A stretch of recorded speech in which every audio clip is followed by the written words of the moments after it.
you and I were talking about Cyclops and how important he is as a character. You and I have talked about 3 characters that matter, or 4 characters at least. Yeah. Black Panther. We need T'Challa. Number 1. Number 2, we need Reed.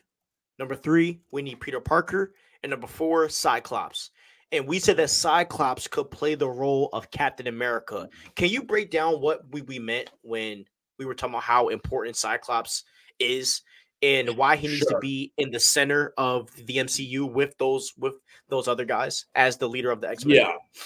So the Captain America, Steve Rogers, played such a great role in the MCU, you know, and the one thing I really loved about the first Avengers movie is, without like overtly saying it, they really exemplified each character's skills and what their role will be in their team function.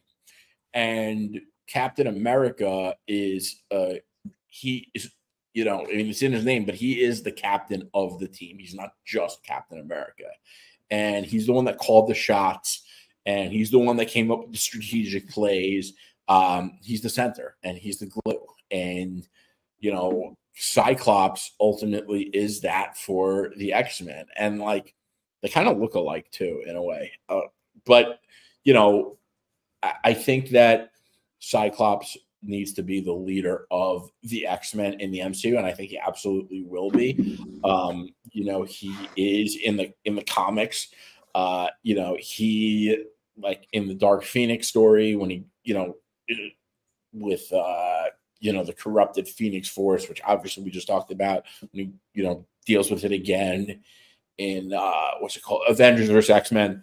But, you know, I think that the one thing that the Fox X-Men missed was Cyclops not being the leader, and he kind of took the back seat because Wolverine was so popular.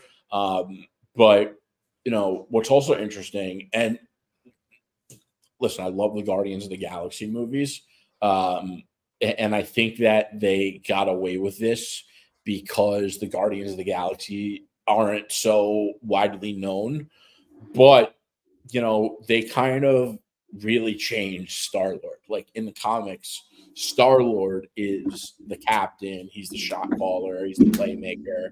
And in the movies, they, you know, made him funny and they didn't make him smart. Like, you know, so I think that they need to make Cyclops the captain and the guy that runs the team. And listen, Cyclops is brilliant. He's really smart. He's very powerful. And like a perfect example, like a great snapshot of that was like in X-Men 97 when he was falling and he lasered the floor to break his fall. Oh my God. One of my favorite shots of all time. Yeah. Yeah. And he does a lot of really cool stuff with his eyesight laser beam. And we got to see that. So, you know, if you don't read comics, like, just know that Cyclops is about to be one of your favorite characters. Yep, Cyclops got did dirty so bad in the old X-Men movies. He was seen as a whiny baby who was just in love with Jean Grey and was a Jean Grey simp. And they didn't really dig into the fact of how great of a leader he actually is.